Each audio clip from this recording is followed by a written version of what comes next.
हरे कृष्ण। अक्षय तृतीया पर हमें कैसे हवन करना चाहिए? अक्षय तृतीया पर ना माता लक्ष्मी जी का प्राकट्य बताया है बेल फल के रूप में, बेल वृक्ष के रूप में। ठीक है, कल्प भेद से अलग अलग कहानियां हैं, लेकिन सभी कहानियां सत्य हैं। कल्प भेद के कारण कई सारी कहानियां ऋषि मुनियों ने हमें बताई है। तो इसी दिन बिल्व वृक्ष की उत्पत्ति हुई थी, इसलिए शास्त्र कहते हैं कि इस दिन जो भी बिल्व फल से अथवा तो बिल्व पत्र से हवन करेगा, माता लक्ष्मी उसके यहाँ पर स्थायी हो जाएंगी। तो कौन सा मंत्र है, कैसे विधि है, मैं बिल्कुल ही शॉर्टकट में बताऊंगा ताकि आप लोग ना घर में खुद से ही कर सकें, और ना ये बिल्कुल शास्त्रीय पद्धति से मैं आपको बताऊंगा। ठीक है ना? तो देखिए हम लोग शुरुआत करते हैं कि हमको कौन कौन सी सामग्री लगेगी। सबसे मुख्य रूप से ना आपको ना बेल फल लगेगा, मार्केट में मिल जाएगा, अभी सीजन चल रहा है। ठीक है, बेल फल का। और आप चाहें तो ये बिल्व पत्र भी लाकर रख सकते हैं, ये भी मार्केट में बड़े ही आसानी से मिल जाएगा। ठीक है, अब देखिए यहाँ पर ना आपको हवन कुंड चाहिए। हवन कुंड ये तांबे का है मेरे पास, है ना। आप पतरे का, टीन का मत उपयोग करना, तांबे का खरीद नहीं सकते हैं आप लोग, तो मिट्टी का जो बर्तन होता है ना वही आप लोग ले आना। लेकिन वो मिट्टी का बर्तन आप वन टाइम यूज रहता है, ये ध्यान रखना। ठीक है, एक बार यूज करने के बाद दोबारा उसमें हवन नहीं कर सकते हैं।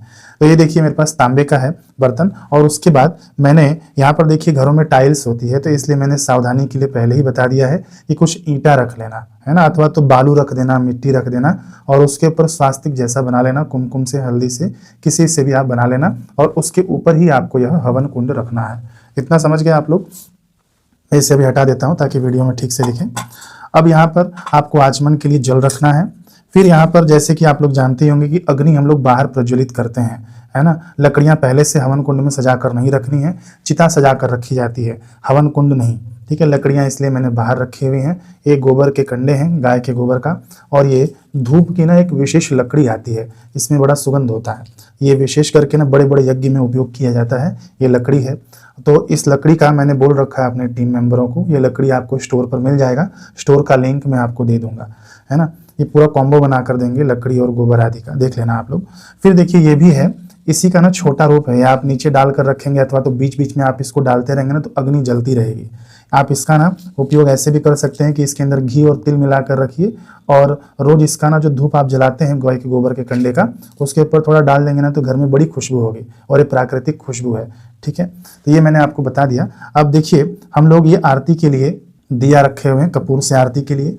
और जो शास्त्रों में विधान आता है कि इस दिन यानी अक्षय तृतीया के दिन आप ना जौ और अक्षत से हवन करें। ठीक है, तो इसकी हम लोग हवन सामग्री भी बनाएंगे, देख लेंगे कैसे बनती है। अब यहाँ पर देखिए मेरे पास घी रखा हुआ है। ठीक है, यहाँ पर मेरे पास पूजा की जो थाली रखी हुई है, मैंने बता दिया कि यहाँ पर बिल्व पत्र है, ये पुष्प है, और ये देखिए सुरवा कहते हैं इसे, इसी से ना घी डाला जाता है। ठीक, समझ गए आप लोग? अब यहाँ पर देखिए चंदन है, और यहाँ पर अक्षत रखा हुआ है। यहाँ पर एक बताशा है, लोग कहते हैं कि बताशे का क्या करेंगे।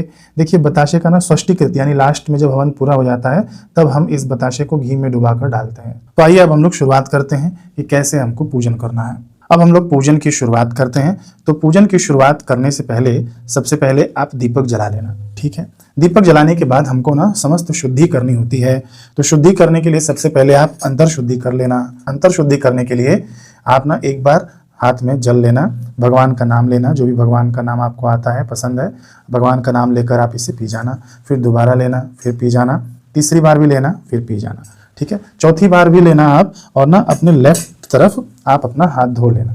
ठीक, ये आपकी हो गई अंतर शुद्धि। हमने अंतर पानी पिया ना भगवान का नाम लेकर, अब हम लोग भगवान का नाम लेकर बाह्य शुद्धि करेंगे। जो भी हमारी सामग्री है, हम स्वयं खुद हैं बाहर की शुद्धि के लिए। ओम पुंडरीकाक्षाय नमः ऐसे करते हुए आप छाट देना सब पर जल से। ओम पुंडरीकाक्षाय नमः, ओम पुंडरीकाक्षाय नमः, ओम पुंडरीकाक्षाय नमः। ठीक है, ये करने के बाद अब देखिए सबसे पहले हम लोग गणेश जी का स्मरण करेंगे, क्योंकि किसी भी पूजन में, है ना, किसी भी कर्मकांड में सर्वप्रथम गणेश जी का स्मरण किया जाता है। फिर उसके बाद आगे हम लोग शुरुआत करेंगे। तो हाथ जोड़कर गणेश जी का स्मरण करें।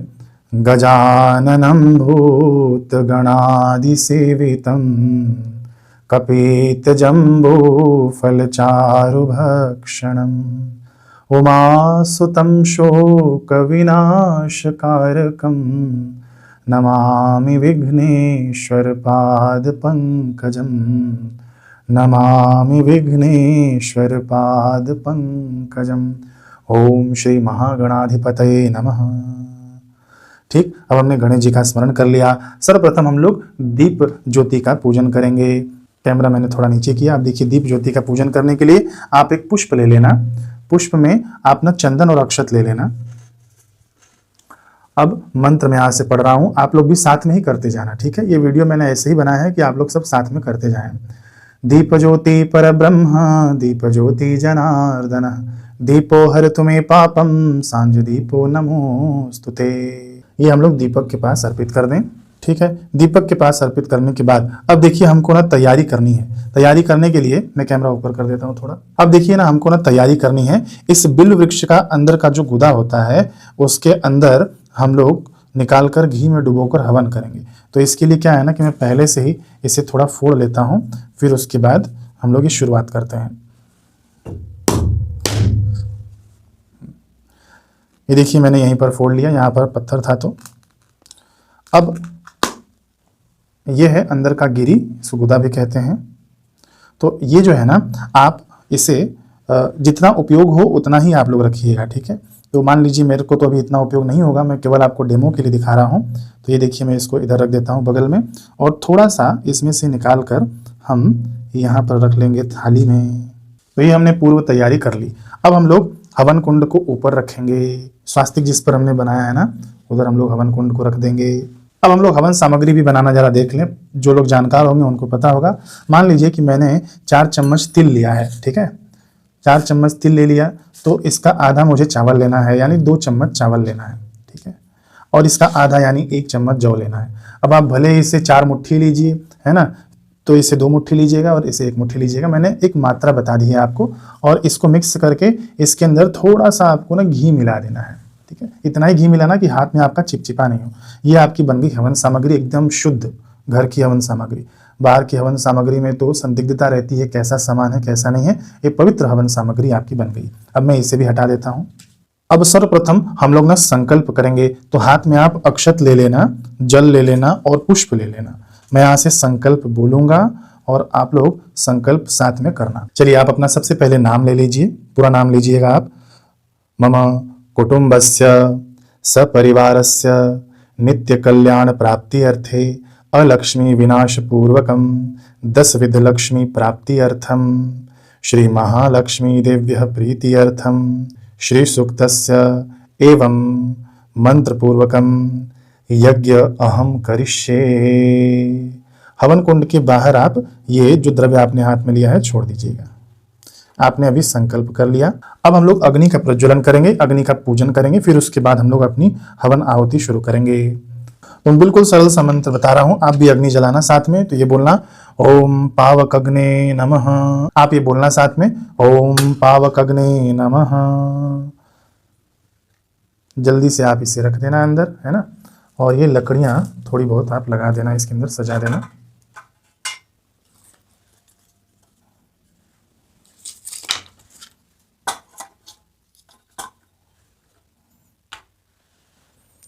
इसके ऊपर थोड़ा कपूर डालना चाहें तो कपूर डाल सकते हैं। वैसे ये जो लकड़ियां विशेष हवन के लिए ही होती हैं, इसके अंदर तेल की मात्रा बड़ी ज़्यादा होती है और इसके अंदर ना खुशबू भी आती है।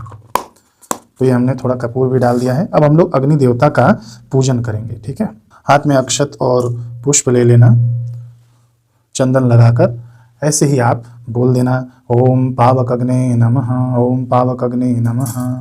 अक्षत और चंदन जो लगा हुआ अंदर आप थोड़ा सा गिरा देना, पुष्प बाहर रखना होता है। ठीक है, हाथ जोड़ लेना, अग्नि देवता को खूब श्रद्धापूर्वक प्रणाम कर लेना। मैं आपको बता दूं कि हवन कुंड देवताओं का शरीर होता है ना, अग्निमुख होती है। और जो हम लोग हवन डालते हैं वो ना आहार होता है। तो कभी भी आपको ना ऐसे डालना है, 3 उंगलियों का उपयोग करके, ऐसे जैसे निवाला खिलाते हैं हवन के समय भी ऐसे ही आपको डालना है। एग्जाम्पल के तौर पे मैं आपको बताता हूँ, ऐसे पकड़ के ऐसे आपको अंदर डाल देना है। ठीक है, तो अब हम लोग शुरू करते हैं।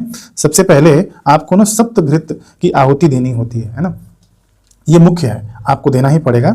इसलिए मैं यहाँ से मंत्र पढ़ता हूँ, आप लोग साथ में देते जाना।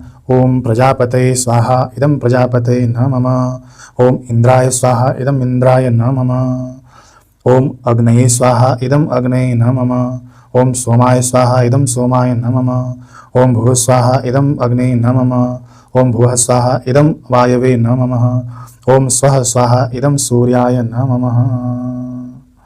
ये 7 बार आहुति देने के बाद फिर आपको ना 3 बार गणेश जी की आहुति देनी है। ओम। फिर ये जो हमने देखी अभी सामग्री बना रखी है ना पहले से, तो इससे आप 3 बार गणेश जी की आहुति देना। ओम गम गणपतये नमः स्वाहा, ओम गम गणपतये नमः स्वाहा, ओम गम गणपतये नमः स्वाहा, ओम गम गणपतये नमः स्वाहा। अभी देखिए जो लकड़ियां अंदर जल रही है, जो समिधा जल रहा है ना, बड़ा सुंदर खुशबू आ रहा है।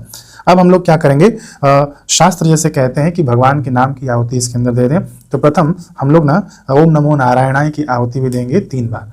ओम नमो नारायणाय स्वाहा, ओम नमो नारायणाय स्वाहा, ओम नमो नारायणाय स्वाहा। ये जो देखिए अब मैंने यहाँ पे जो ये रखा हुआ है ना, ये भी सपोर्ट के लिए अग्नि जलती रहे, इसको आप ऊपर से डाल देना है ना। इसके अंदर भी बड़ा तेल होता है, ये अग्नि जलती रहेगी। बड़े बड़े यज्ञ हवनों में यही लकड़ी उपयोग में की जाती है। अब देखिए हम लोग ना विनियोग करेंगे, फिर उसके बाद सीधे हम लोग शुरू कर देंगे आहुति देना लक्ष्मी जी वाली। मैं यहाँ से विनियोग पढ़ रहा हूँ, आप केवल हाथ जोड़ लेना। ओम हिरण्यवर्णामिति पंचदशरचस्य श्री सूक्तस्य आनंदकरदं चिक्लीत इंदिरा सुता ऋषिः श्रीर्देवता आधास्तिस्त्रो अनुष्टुभः चतुर्थी बृहति पंचमी षष्ठो ऋष्टुभो ततो अष्टावनुष्टभः अंत्या प्रस्तार पंक्ति हवने विनियोगः। तो हम लोग अभी जो है इसके अंदर श्री सूक्त से सबसे पहले हम लोग आहुति देंगे, ठीक है ना। यहाँ पर हमने जो गिरी निकाल कर रखा हुआ है ना अपने बेल फल का, उसके अंदर आपने घी मिलाना, ठीक है। अच्छे से आप घी मिला लेना। घी मिलाने के बाद आप ना हाथ से ही उठाना है आपको। हाथ से उठाने के बाद ऐसे आहुति देना है एक एक मंत्र पर, ठीक है। मैं यहाँ से देता हूँ, मंत्र अभी चालू होगा, मंत्र के बाद आप आहुति दे देना। ओम हिरण्यवर्णां हरिणीं सुवर्ण रजत स्रजां चंद्रां हिरण्यमयीं लक्ष्मीं जातवेदोम आवह स्वाहा। ताम आवह जातवेदो लक्ष्मीमनपगामिनीं यस्यां हिरण्यं विन्देयं गामश्वं पुरुषानहं स्वाहा। अश्वपूर्वां रथमध्यां हस्तिनाद प्रमोदिनीं श्रियं देवीमुपहवे श्रीर्मा देवी जुषतां स्वाहा। कांसोस्मितां हिरण्यप्रकाराम् आर्द्रां ज्वलन्तीं तृप्तां तर्पयन्तीं पद्मे स्थितां पद्मवर्णां तामिहोपहवे श्रियं स्वाहा। चन्द्रां प्रभासां यशसा ज्वलन्तीं श्रियं लोके देवजुष्टामुदारां तां पद्मिनीमिं शरणं प्रपद्ये अलक्ष्मीर्मे नश्यतां त्वां वृणे स्वाहा। आदित्यवर्णे तपसो अधिजातो वनस्पतिस्तव वृक्षो अथ बिल्वः तस्य फलानि तपसानुदन्तु या अन्तरायाश्च बाह्य अलक्ष्मीः स्वाहा। उपैतो मां देवसखः कीर्तिश्च मणिना सह प्रादुर्भूतोऽस्मि राष्ट्रेऽस्मिन् कीर्तिर्मृद्धिं ददातु मे स्वाहा। क्षुत्पिपासामलां ज्येष्ठाम् अलक्ष्मीं नाशयाम्यहम् अभूतिमसमृद्धिं च सर्वां निर्णोद मे गृहात् स्वाहा। गन्धद्वारां दुराधर्षां नित्यपुष्टां करीषिणीम् ईश्वरीं सर्वभूतानां तामिहोपहवे श्रियं स्वाहा। मनसः काममापूतिं वाचः सत्यमशीमहि पशूनां रूपमन्नस्य मयीं श्रीः श्रयतां यशः स्वाहा। कर्दमेन प्रजाभूता मयि सम्भव कर्दम श्रियं वासय मे कुले मातरं पद्ममालिनीं स्वाहा। आपः सृजन्तु स्निग्धानि चिक्लीतवसमे गृहे निच देवीं मातरं श्रियं वासय मे कुले स्वाहा। आर्द्रां पुष्करिणीं पुष्टिं पिङ्गलां पद्ममालिनीं चन्द्रां हिरण्यमयीं लक्ष्मीं जातवेदोम आवह स्वाहा। आर्द्रां यः करिणीं यष्टिं सुवर्णां हेममालिनीं सूर्यां हिरण्यमयीं लक्ष्मीं जातवेदोम आवह स्वाहा। ताम आवह जातवेदो लक्ष्मीमनपगामिनीं यस्यां हिरण्यं प्रभूतं गावो दास्योश्वान विन्देयं पुरुषानहं स्वाहा। यः शुचिः प्रयतो भूत्वा जुहुयाद्याज्यमन्वहं सुक्तं पञ्चदशर्चं च श्रीकामः सततं जपेत् स्वाहा। पद्मानने पद्मविपद्मपत्रे पद्मप्रिये पद्मदलायताक्षी विश्वप्रिये विष्णुमनोऽनुकूले त्वत्पादपद्ममयि सन्निधत्स्व स्वाहा। पद्मानने पद्म उरु पद्माक्षी पद्मसंभवे तन्मे भजसि पद्माक्षी येन सौख्यं लभाम्यहम् स्वाहा। अश्वदायी गोदायी धनदायी महाधने धनं मे जुषतां देवी सर्वकामांश्च देहि मे स्वाहा। पुत्रपौत्रधनं धान्यं हस्त्यश्वाश्वतरीरथं प्रजानां भवसि माता आयुष्मन्तं करोतु मे स्वाहा।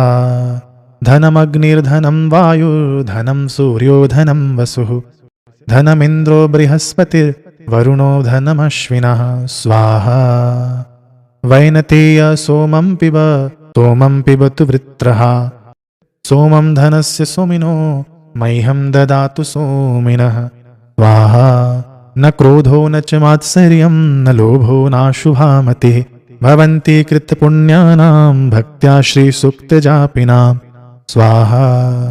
सरसिजनिलये सरोजहस्ते धवलतरांशुकगन्धमाल्यशोभे भगवति हरिवल्लभे मनोज्ञे त्रिभुवनभूतकरी प्रसीद मह्यं स्वाहा।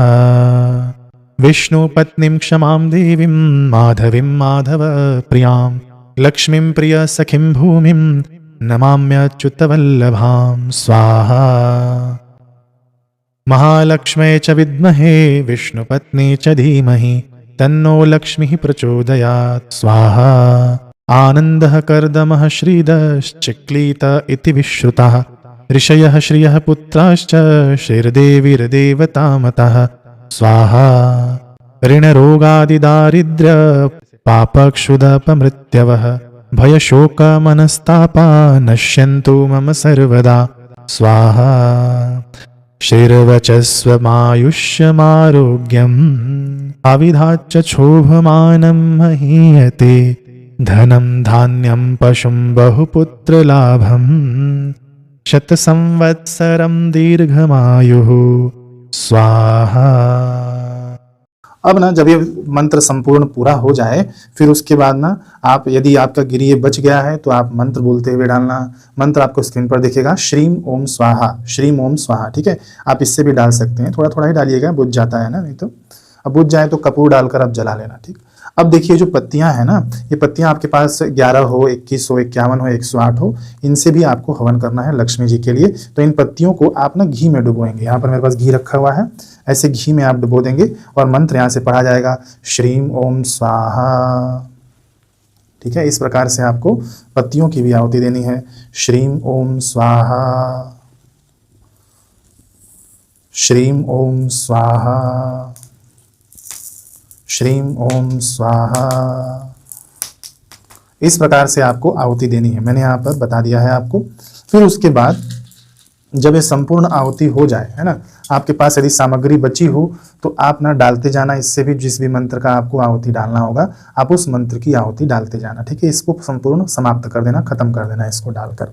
फिर उसके बाद आखिरी में हमको पूर्णाहुति करना होता है ना। पूर्णाहुति से पहले हम लोग ना स्वष्टिकृत करते हैं। तो जो बतासा रखा हुआ है, बताशे को आप घी में डुबोना, ये सुरवा के ऊपर आप रख लेना। मैं मंत्र यहाँ से पढ़ता हूँ, फिर हम लोग इसके अंदर अग्नि में डाल देंगे। अग्नये स्वष्टिकृते स्वाहा, इदम अग्नये स्वष्टिकृते नमः। ऐसे ही देखिए आखिरी की पूर्णाहुति में आप सुपारी लेना, सुपारी के अंदर आप तिलक लगाना। तिलक लगाने के बाद आप ना इस सुपारी को भी घी में डुबोना। ठीक है, घी में डुबोने के बाद इसके ऊपर आप रखना, सुरवा के ऊपर, और ओम पूर्णमदः पूर्णमिदं पूर्णात् पूर्णमुदच्यते पूर्णस्य पूर्णमादाय पूर्णमेवावशिष्यते ओम शांति शांति शांति। फिर जो घी बचा होगा ना आपके पास, वो घी थोड़ा बहुत बचा होगा तो आप इसके अंदर ही डाल देना ऐसे पूरा का पूरा, ठीक है। ये हो गई हमारी पूर्णाहुति। अब आप सावधानी ये रखना है ना कि ये ना थोड़ा थोड़ा डाला जाता है, आप थोड़ा सा ही निकालना, ज्यादा ज्यादा डालेंगे ना तो बुझ जाएगा। इससे क्या है ना कि ये जो श्री सूक्त से हमने आहुति दी है, इसका आप हर शुक्रवार के दिन दे सकते हैं आहुति, ठीक है ना। मैं गारंटी लेता हूं कि लक्ष्मी जी जिनके पास से पलायन कर गई हैं वे जरूर आएंगी, क्योंकि ये शास्त्र विधि है, मैंने आपको जो बताया है, ठीक है। तो ये इस विधि से आप हर शुक्रवार को भी कर सकते हैं, अथवा तो जो उत्तम उत्तम तिथियां आती हैं जिसके अंदर कई गुना पुण्य लाभ होता है ना, उन तिथियों पर भी आप ये हवन कर सकते हैं, ठीक है।